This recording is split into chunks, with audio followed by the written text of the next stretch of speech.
सशक्त आवाज लाइव में आपका स्वागत है। मैं राजेंद्र सोनी एक बार फिर हाजिर हूं आम जन से लेकर राजनीति और क्षेत्र की विभिन्न घटनाओं के साथ, पक्ष न विपक्ष, सिर्फ निष्पक्ष। बड़े बुजुर्ग हैं, वो ताली बजा रहे हैं, बड़ी संख्या में, लेकिन बहुत मेरी माता और बहनें बड़े जोर से खड़ों से ऐसा समर्थक खड़ा नहीं करोगे कि जो हमारी बातों को खुले दिल से सुन सके, तब तक आप अपने जीवन में उन्नति नहीं करोगे। ये तो बदलाव, ये उम्मीदवार और ये आने वाले चुनाव, ये प्रत्याशी बदलते रहेंगे, लेकिन जो अपना कार्य कर सकता है वो दूसरा नहीं करेगा।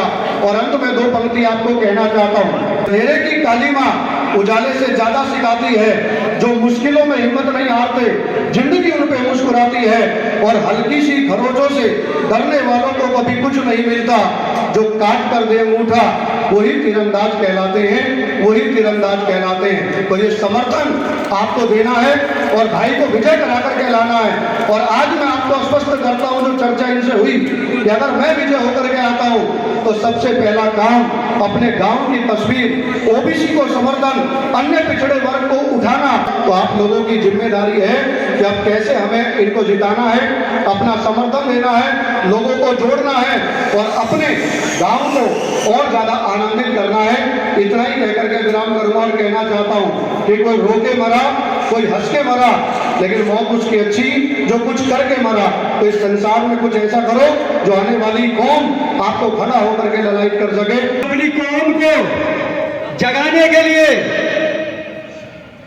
अपने गांव को सुधारने के लिए देवेंद्र भाई बसपा के टिकट पर चुनाव लड़ रहे हैं। साथियों, मैं आपको बताना चाहता हूं कि ये जो बड़ी बड़ी पार्टियां हैं, ये जिनकी हमारी बहन मायावती जी का नारा था कि जिसकी जितनी भागीदारी उसकी उतनी हिस्सेदारी, लेकिन जैसा भी शास्त्री जी ने कहा है और बार बार कहा है, ओबीसी है क्या? ओबीसी है अदर बैकवर्ड क्लास। इनकी दिल्ली में सरकार है या केंद्र में सरकार है, बीजेपी और आम आदमी पार्टी, उन्होंने करावन लगानी छोड़ दीजिए। उन्होंने पूरी लोकसभा, जिसके अंदर 10 विधानसभा आती है, वहां पर भी किसी ओबीसी के साथी को टिकट नहीं दिया है। तो साथियों, ये हमारे जागने का चुनाव है, क्योंकि हमारी जो भागीदारी है, जब तक राजनीतिक भागीदारी हमें नहीं मिलेगी, तब तक हम अपनी बात को कहीं भी अच्छे तरीके से, मजबूत तरीके से नहीं उठा पाएंगे, नहीं हम अपने हक और हकूक की लड़ाई लड़ पाएंगे। तो बहन मायावती जी ने हमारे बीच में एक ऐसा प्रत्याशी भेजा है जो 24 घंटे 7 दिन आपकी पहुंच में है। सूरज गौतम जी विधानसभा कोषाध्यक्ष आए और फूलमाला पहना करके स्वागत करें।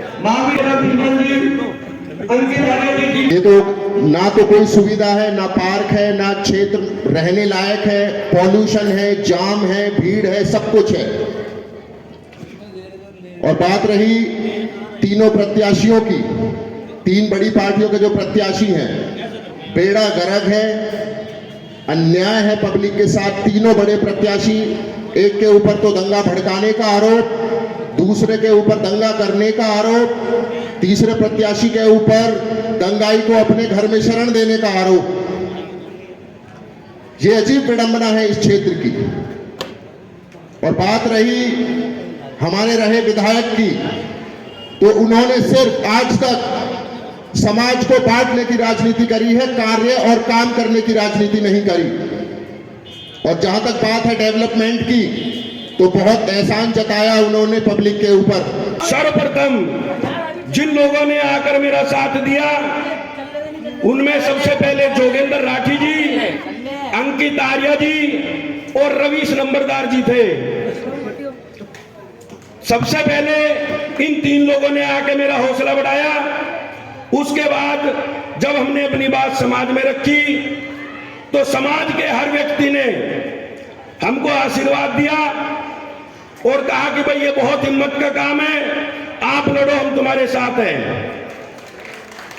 तो भाइयों, उन सभी का, वो चाहे किसी भी जाति के हों, किसी भी धर्म के हों, हमारा एक ही नारा रहा है शुरू से कि हम सच्चे हृदय से 3,10,238 वोटर हैं इस विधानसभा के अंदर।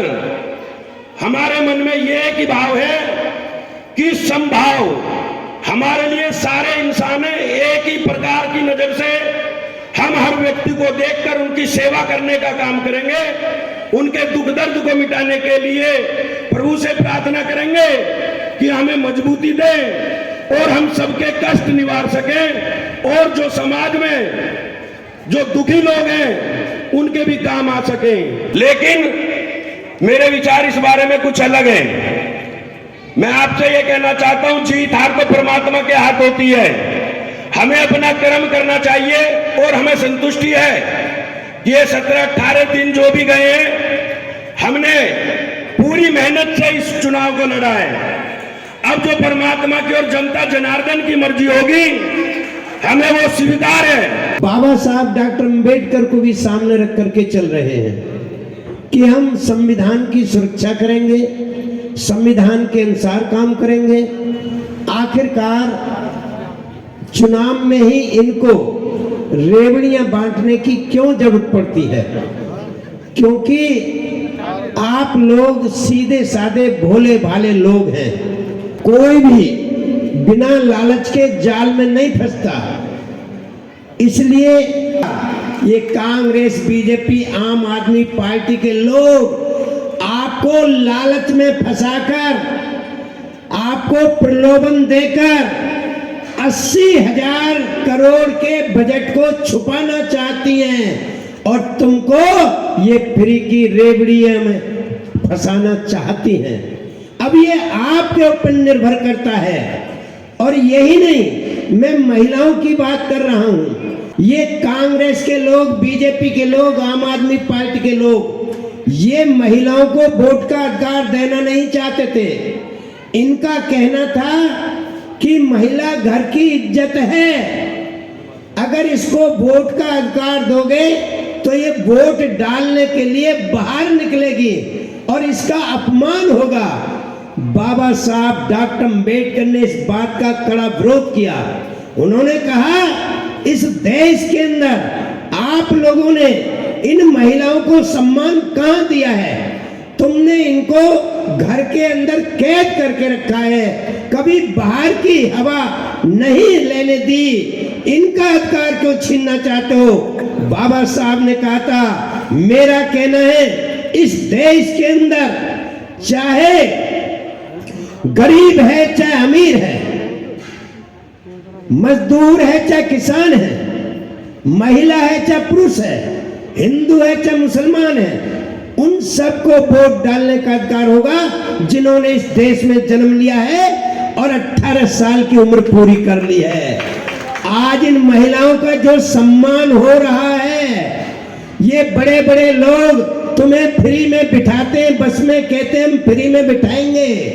अगर तुम्हारे पास ये वोट का अधिकार नहीं होता या बाबा साहब डॉक्टर अम्बेडकर तुम्हें वोट का अधिकार नहीं दिलाते तो कोई भी तुम्हें सम्मान देने के लिए तैयार नहीं था।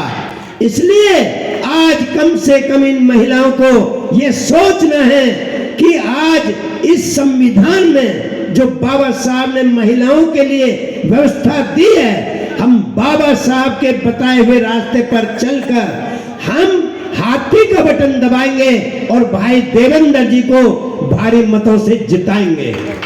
दोस्तों, जिनके लिए आज हम और आप सब लोग जो एकत्रित हुए हैं, साथियों, आज इस विधानसभा के बहुजन समाज पार्टी के प्रत्याशी भाई देवेंद्र भैया जी हैं। मैं उनसे अनुरोध करता हूं इधर आ जाए आप। साथियों, आज हम लोग सब इनके लिए आज इकट्ठे हुए हैं और माननीय बहन जी का, माननीय आकाश जी का दोस्तों मैं संदेश लेकर के लिए दिल्ली प्रदेश बहुजन समाज पार्टी का अध्यक्ष होने के नाते आप लोगों के लिए निवेदन करने के लिए आया हूं। आने वाली 5 फरवरी को आप लोग देवेंद्र भैया को इधर वोट दे करके हाथी के सामने वाला बटन दबा करके आप सब लोग इनको दिल्ली विधानसभा में भेजने का काम करेंगे या नहीं करेंगे? आप सब हाथ खड़ा करके बात करें। सब लोग दिल्ली विधानसभा में भेजेंगे देवेंद्र भैया को? पक्का, मुझे पूरा भरोसा होगा दोस्तों कि दिल्ली विधानसभा में भाई देवेंद्र भैया जरूर पहुंचने का काम करेंगे।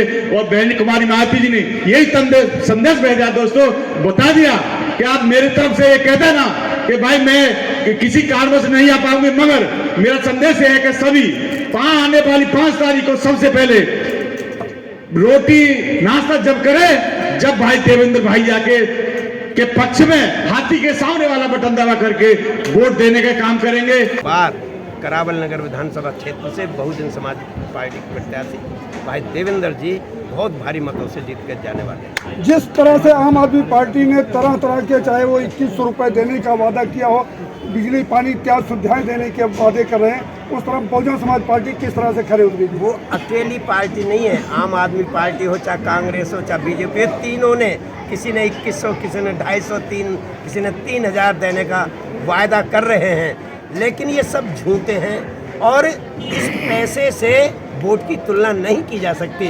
वोट की कीमत अमूल्य है, इसलिए अब जनता जाग चुकी है, वो अपने वोट का सही इस्तेमाल करेगी और भाई देवेंद्र कुमार जी के पक्ष में मतदान करेगी। सर, आप एक युवा हैं और युवाओं के लिए खास करावल नगर की जनता को क्या कहेंगे? देखिए, आदरणीय बहन जी ने करावल नगर से, अगर आप देखेंगे, देवेंद्र भैया जो एक युवा हैं उनको प्रत्याशी बनाया है।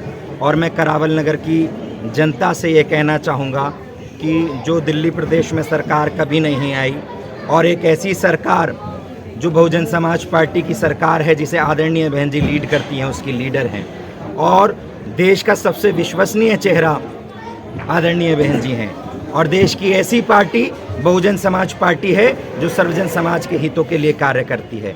और रही बात दूसरी सरकारों की कि वह क्या देती हैं, मैंने कहा और मैं फिर दोहरा रहा हूँ कि हम जब हमारी सरकार बन जाएगी ना 15 लाख देंगे और ना 2100 रुपये की फ्रीबीज देंगे। हम अपनी सरकार के माध्यम से इस दिल्ली प्रदेश को सालाना 80,000 करोड़ का जो बजट आता है वो पूरा दिल्ली प्रदेश के नाम सालाना कर देंगे। ये हमारी नीति है और इसी आधार पर हम चुनाव लड़ रहे हैं। सबसे बड़ा सवाल ये है कि बहुजन समाज पार्टी के जिस तरह से चुनाव लड़ रही है करावल नगर क्षेत्र में, इनमें कौन कौन समाज और किसका समर्थन मिल रहा है? देखिए, मैं आपके चैनल के माध्यम से खास तौर से करावल नगर की जो भगवान रूपी जनता है, जो आवाम है, मैं उसको ये संदेश देना चाहता हूँ कि यहाँ की सर्व समाज की, बहुजन समाज पार्टी सर्व समाज की पार्टी है, एक समाज की पार्टी नहीं है, मगर खास तौर से बहुजन समाज पार्टी में इस देश में जो अल्पसंख्यक हैं, SC ST OBC माइनॉरिटी के लोग हैं, वो सारे लोग तो बहुजन समाज पार्टी वोट करेंगे ही करेंगे। और ख़ास तौर से देवेंद्र भैया जो इतने सामाजिक व्यक्ति हैं करावल नगर में, वो विधानसभा लड़ने से पहले और बाद में भी हमेशा समाज के बीच में रहते हैं और समाज के चहेते व्यक्ति हैं। और ये किसी भी हालत में सब समाज के लोगों ने मतदान करेंगे। और 5 तारीख को सबसे पहले इन्हीं को देख लेना, सबसे पहले कहीं वोट खुलेगा ना 8 तारीख को, तो सबसे पहले देवेंद्र भैया जीत करके आएंगे। अगर हम बात करें केंद्र में भारतीय जनता पार्टी की सरकार है, राज्य में अगर दिल्ली की बात करें तो ये आम आदमी पार्टी की सरकार है, बहुजन समाज पार्टी किस पायदान पे खड़ी मिलेगी?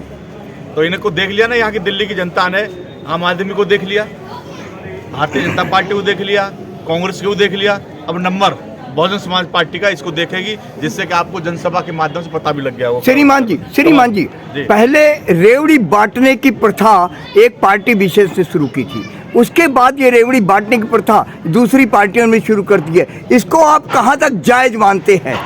इसी चीज को जनता समझ चुकी है, इस चीज को जनता समझ चुकी है कि रेवड़ी बांटे, ये खाली रेवड़ी बांटते हैं, इसके अलावा और कुछ नहीं है। हमारे सभी प्रभारियों ने अभी बताया भी है, तमाम वायदे इन्होंने किए, कौन सा वायदा पूरा हुआ आप भी अच्छी तरह जानते हैं, कोई वायदा पूरा नहीं करा। इसीलिए जनता समझ चुकी है, इस बहुजन समाज पार्टी के पक्ष में मतदान होगा। अब की बार बहुजन समाज पार्टी के भाई करावल नगर से खासतौर से देवेंद्र भैया जीत करके जाएंगे, आप निश्चित रहें। अगर हम बात करें, ये जो माला पहनाया गया, यह जीत के भरोसे का माला है, देवेंद्र भैया के भरोसे का माला है, क्या कुछ कहेंगे इसको? ये जीत के भरोसे का माला इसलिए है क्योंकि अब से पहले जितने भी प्रत्याशी आते थे वो समय से पहले बिक जाते थे, बैठ जाते थे और समाज की भावनाओं को ठेस पहुंचाते थे।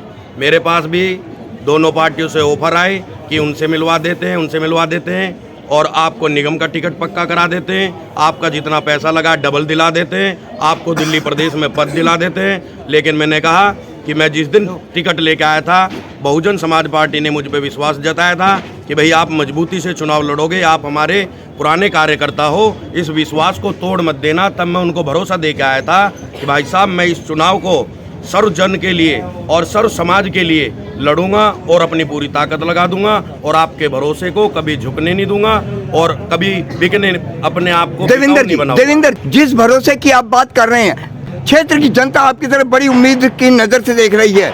अगर आपको जनता का भरोसा पे कायम रखने के लिए आप क्या नया करना चाहते हैं? सबसे पहले तो मैं आपको बताऊं, जो यहाँ पे प्रत्याशी हैं वो अपने बड़े बड़े कैंपेन चलाकर और स्टार प्रचारक बन गए। वो हाथ हिलाते हैं, निकल जाते हैं, किसी के पास जो जाते नहीं, डोर टू डोर भी नहीं गए वो। उनको लगता है कि ये बहुत ज़्यादा मेहनत का काम है और हमने 6-6, 8-8 घंटे रह के लोगों के पैर पकड़कर उनसे रिक्वेस्ट की है कि भाई एक आम आदमी को जो सर्वजन की बात करता है, जो किसी जाति संप्रदाय की बात नहीं करता है, 3,10,238 वोटर हमारी विधानसभा में हैं। हमारा शुरू से ही नारा रहा है पहले दिन से ही कि जितने वोटर हैं मैं उन सबको बिल्कुल समानता से मानकर और उनका सेवक बनकर एक एक लोगों के जो समस्या होंगी उनको निपटाने का कार्य करूंगा। अगर हम बात करें तो अभी ओबीसी मोर्चे की बैठक आई जिसमें देवेंद्र भैया का लोग समर्थन करते हुए नजर आए, क्या उनके विश्वास पे आप खरे उतरेंगे? जी बिल्कुल उतरेंगे। और हमारे यहाँ पे जो है 9-10 गाँव आते हैं जो हमारी बिरादरी की बात मैं इसलिए कर रहा हूँ क्योंकि आपने पूछा है कि भाई जो ओबीसी वाला मुद्दा था वो गांव के लोगों ने मिलकर और सब लोगों से मिलकर एक समिति बनाई थी।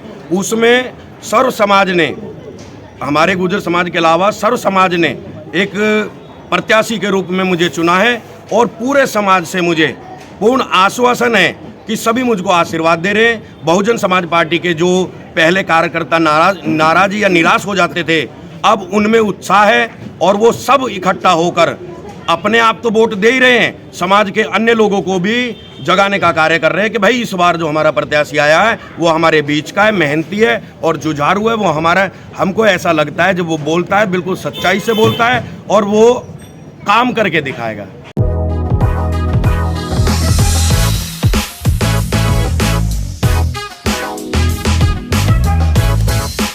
अपने आसपास की खबरों के लिए देखना ना भूलें सशक्त आवाज लाइव न्यूज चैनल। सब्सक्राइब कीजिए एक लाइक के साथ।